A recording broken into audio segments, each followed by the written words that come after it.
What up, what up? Say Stoke G, back with another topic, back with another video. So I'm gonna get right into the video. You guys already seen the thumbnail and the title, so let's get into it.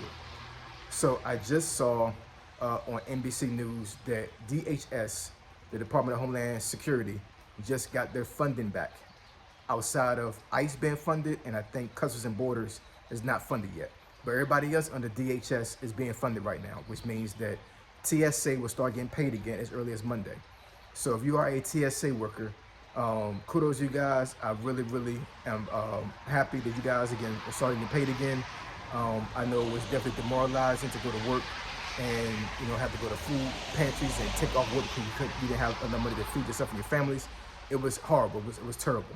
So God bless y'all. You know what I'm saying? Because you guys are the ones that keep us safe through the airports, and you guys process us through the airport lines. So you guys are very valuable. I definitely appreciate all you guys. But here's what I would say to you guys and other folks who's watching this video.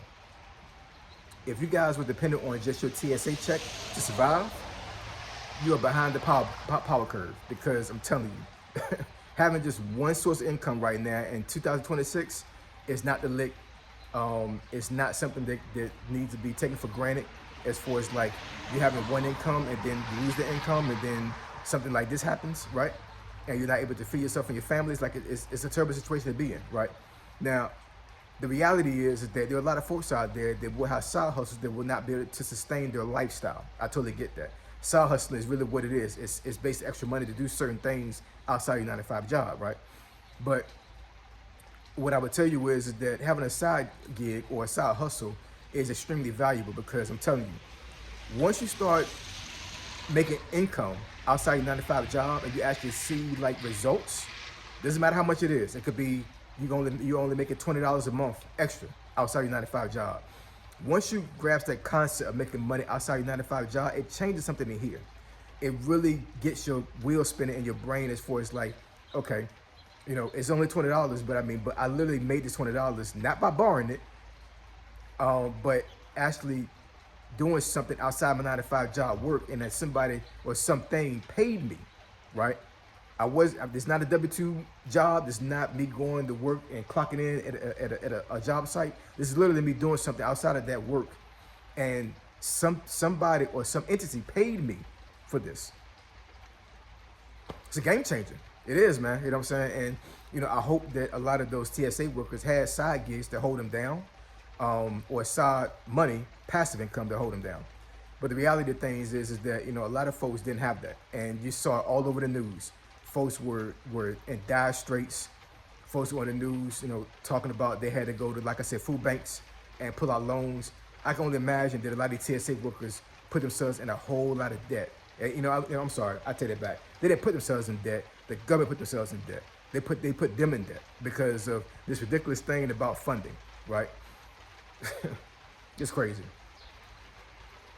It's absolutely ridiculous. It is. You know what I'm saying? Like, these folks have families. You know what I'm saying? I understand the principle and I understand the concept as to why the government was shut down.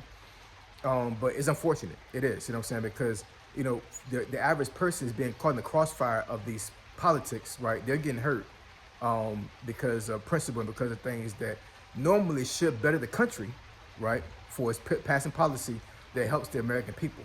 But in the meantime, what are we doing to help the American people while this stuff is going on, right? Why are we leaving folks out to dry without no damn money? It's crazy, you know what I'm saying? So that's the reason why a lot of folks come up here on YouTube and will tell you, right, that you can't trust 9-to-5 job to fund your lifestyle all the way. You know what I'm saying? The reality is that a lot of times that will be the scenario for a lot of folks. But the problem with that is that you can lose a 9-to-5 job just like that, right? Without no fault of your own. Without no fault of your own. You know what I'm saying? Like, when I got furloughed last year, there was no fault of my own. I didn't do anything to get furloughed. You know what I'm saying? That was something that happened within the administration. And they said that this government agency that was funding us did not need funding anymore, right? So because they lost their funding, we lost ours. It was no fault of ours. It wasn't based off of job performance. It wasn't based off of racial bias. It wasn't based off of DEI. None of that. You know what I'm saying? It was basically the government intervening and making policy to where these folks didn't get funds no more, right? So thank God I had a side hustle and I had passive income coming in But the reality is that a lot of folks didn't have that. And I can only imagine a lot of these TSA workers did not have other income outside their TSA work.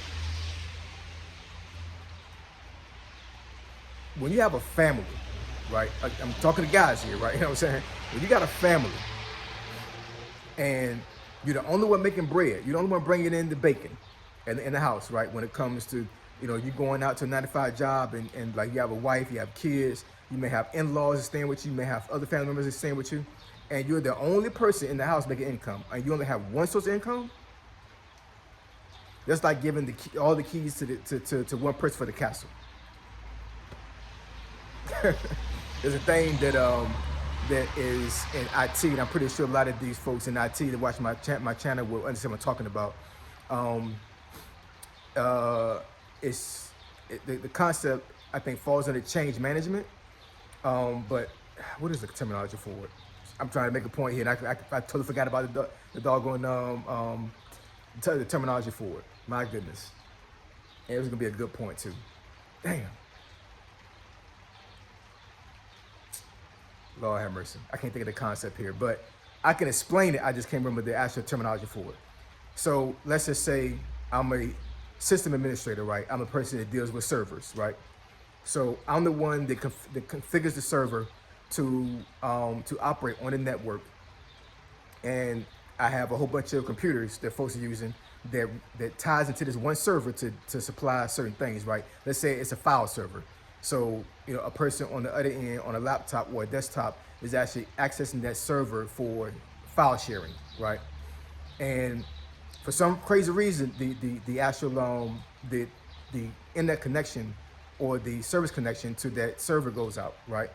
Now, I'm talking personally from my standpoint. I know how to fix networking issues, right? But I don't have the rights to change that. The network administrator have to do that. So even though I have the knowledge to fix that network issue, I don't have access. I don't have admin access to fix that network issue. So I have to call the network administrator and have him or her come in and fix that issue so my server can come back up. So it's the same thing with a household, right? If I'm the administrator of my household, right, and I'm the only one to have access to money, right, and nobody else has access, I have all the admin rights to money when it comes to what is brought into the household, and nobody else has access, nobody else is able to make money, right? What happens when I fail? What happens when I'm out of here, right? I held all the keys to the castle. So you have to make sure that you have other ways of money to come into the household, right? And other folks and other entities have to be able to have access to that, right? So hopefully that analogy actually made sense to a certain degree, you know what I'm saying? But my point is that you being the only source of income is going to put your family at risk. Matter of fact, it already has probably, you know what I'm saying? You just don't know it. But these TSA workers went through something, man. You know what I'm saying? I've gone through two. Last year I went through a government shutdown, but I wasn't even working during that time. You know what I'm saying? I was just trying to get the job at the time, right? But before then, a couple of years ago, I went through a government shutdown. That was terrible too. So with these government shutdowns coming, here and there, and let's not be naive. There will be another government shutdown. Maybe not soon, but it will be one. I promise you it will, because we got another 3 years of this administration, and I can almost guarantee you there's gonna be some more government shutdowns. So hopefully folks took heed to what's going on here and had some learning lessons to happen and think to themselves, like, you know what? This TSA job pays me a lot of money, it pays my bills, but a government shutdown may happen again. So I may have to do something else, man. I may have to figure out how I'm gonna be able to make more money, right? Or money outside of my 9 to 5, right? So, yeah, man. It's a word to the wise here. It's a public announcement. You need to make other income outside your 9 to 5 job, because if you don't, you're gonna stay broke all the time. So I appreciate it. I love y'all. I'll catch y'all next video. Say so G, signing out. I'm gone.